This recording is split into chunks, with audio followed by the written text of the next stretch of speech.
SIR लगातार और SIR से जुड़ी हुई खबरें लगातार हम लोगों को सुनने को मिल रही हैं। एसआईआर का जो मूल मकसद था और जो हम लोगों ने पहले दिन जब अनाउंस हुआ है एसआईआर, जो प्रेस कॉन्फ्रेंस की गई, वो यही कहा गया था कि एसआईआर के बाद वोटर लिस्ट में कोई भी कमी नहीं छूटेगी। 4 नवंबर 2025 को एसआईआर की घोषणा के समय मतदाता सूची को शुद्ध समावेशी बनाने की बात कही गई थी और इधर हम लोगों को देखने को मिला कि जो टर्म्स यूज कर रहा था इलेक्शन कमीशन के मैपिंग या टेक्नोलॉजी का सहारा लेकर के वो वोटर लिस्ट को एकदम ठीक बनाएंगे और कोई भी वोटर छूटेगा नहीं। लेकिन देखने को मिल रहा है, मैं एक ओवरऑल केवल एक कॉन्स्टिट्यूंसी का बताना चाहता हूं, ओवरऑल एक कॉन्स्टिट्यूंसी का केवल। अभी अगर एक कॉन्स्टिट्यूंसी में ये चीजें देखने को मिल रही हैं तो सोचिए पूरे प्रदेश में, और जिस तरह की तैयारी है इनकी अधिकारियों के माध्यम से, क्योंकि सरकार अधिकारियों से मिलकर के और क्योंकि इलेक्शन कमीशन भी निष्पक्ष नहीं है, जो कॉन्स्टिट्यूशनल बॉडी है उसकी जिम्मेदारी बनती है कि इस समय पर जहां भेदभाव हो रहा हो, जहां कई बार ऐसी घटनाएं मिल रही जहां पर सरकार अपनी मनमर्जी से काम करा लेती है। और फिर जब बाई इलेक्शन में हम लोगों ने देखा था कि पूरा का पूरा बाई इलेक्शन में वोट लूटा गया था और अधिकारियों को लगा करके पूरा का पूरा बूथ लूटा गया। सीसीटीवी के फुटेजेस हैं, लेकिन इलेक्शन कमीशन ने उसके बाद यह फैसला लिया कि कोई भी सीसीटीवी फुटेज किसी भी पॉलिटिकल पार्टी को नहीं दी जाएगी। वो इसीलिए क्योंकि बाई इलेक्शन में पुलिस ने अपने कपड़े बदल करके बूथों पर जाकर के वोट डाला था, जो बाई इलेक्शन उत्तर प्रदेश में हुआ था। अब वोटर लिस्ट ठीक करने का एसआईआर चल रहा है, जो रिवीजन चल रहा है, इस रिवीजन के माध्यम से भी बहुत सारे घोटाले, साजिश, षड्यंत्र और विपक्ष को कमजोर करने के लिए बहुत सी तैयारी सरकार कर रही है। सरकार मतलब बीजेपी। समय बढ़ाना इसका मतलब पूरी तैयारी नहीं थी, फिर समय बढ़ाना इसका मतलब बिल्कुल तैयार नहीं थे। आखिर कौन सी टेक्नोलॉजी इस्तेमाल करें, कौन टेक्निकल लोग हैं जो उनका साथ दे रहे हैं इलेक्शन कमीशन का।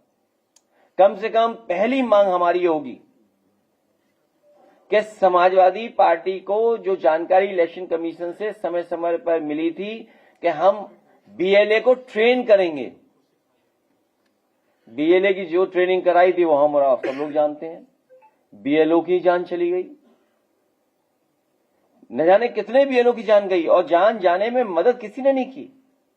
तो हमारी मांग है कि समाजवादी पार्टी के हम अपनी टेक्निकल टीम को इलेक्शन कमीशन से कहेंगे कि उन्हें भी समझाइए कि आखिरकार ये क्या हो रहा है, वोटर लिस्ट में कैसे क्या कर रहे हैं। क्योंकि जब हम देखते हैं केवल एक कॉन्स्टिट्यूंसी, असेंबली कॉन्स्टिट्यूंसी की बात कर रहा हूं मैं, कन्नौज सदर 198, जो डेटा बता रहा है वो डेथ का है 12,884, अनट्रेसेबल एंड एब्सेंट 30,814, रिफ्यूज्ड जो फॉर्म नहीं वापस आए 1,287, permanently shifted 31,564, unknown 7, already enrolled 6,000, तो टोटल बनता है 83,226। लेकिन इसके साथ सवाल यह है कि डुप्लीकेट इतने हमें मिले दिखाई दे रहे हैं, डुप्लीकेट वोट। ये डुप्लीकेट देखिए आप, मैं कहूंगा स्क्रीन पर रन थ्रू कर दें वो डुप्लीकेट। ये देखिए डुप्लीकेट, मतलब इतना इलेक्शन कमीशन क्या कर रहा है। एक ही नाम से दो वोट, ये आप रन थ्रू कर दो। ये देखिए, ये है लिस्ट और बाकायदा लिस्ट है नाम के साथ।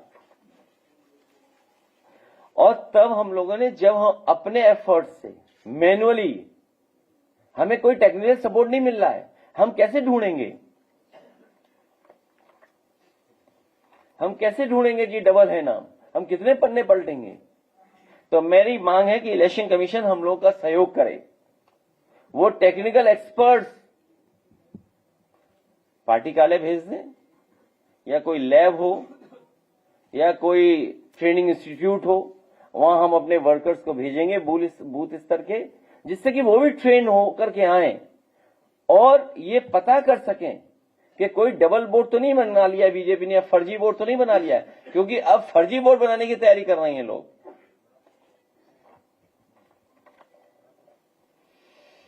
अब सुनने में आया है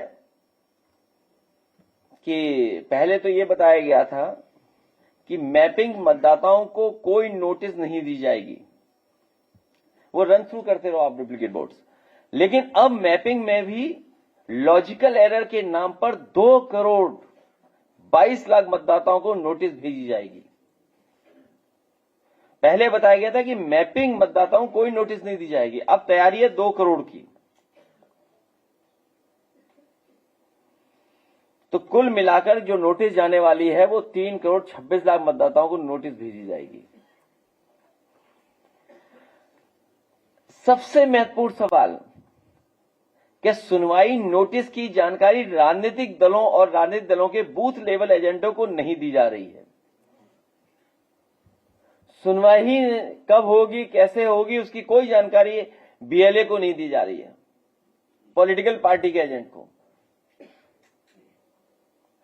सुनवाई, नोटिस सुनवाई स्थल पर चस्पा भी नहीं की जा रही, इसका मतलब जानकारी ही नहीं होगी।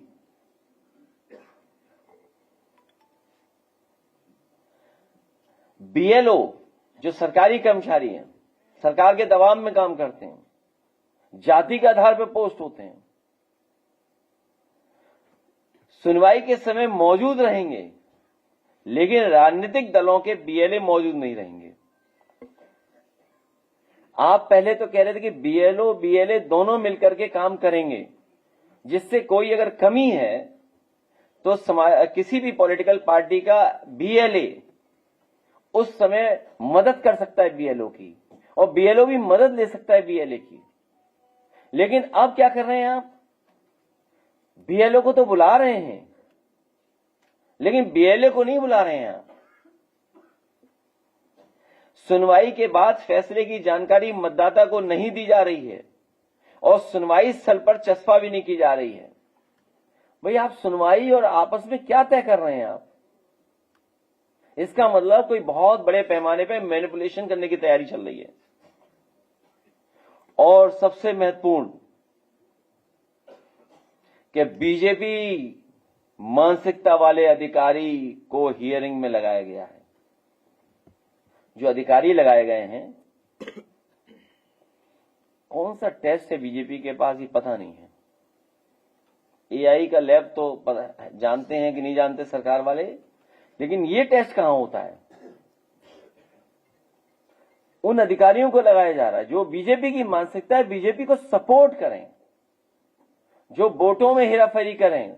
तो हमें उम्मीद है इलेक्शन कमीशन इन चीजों पर ध्यान देगा, और जो बीजेपी के दबाव में भी कुछ काम कर सकते हैं अधिकारी, और करेंगे। बाकी बातें हम लोग बाद में करेंगे और एसआईआर को लेकर।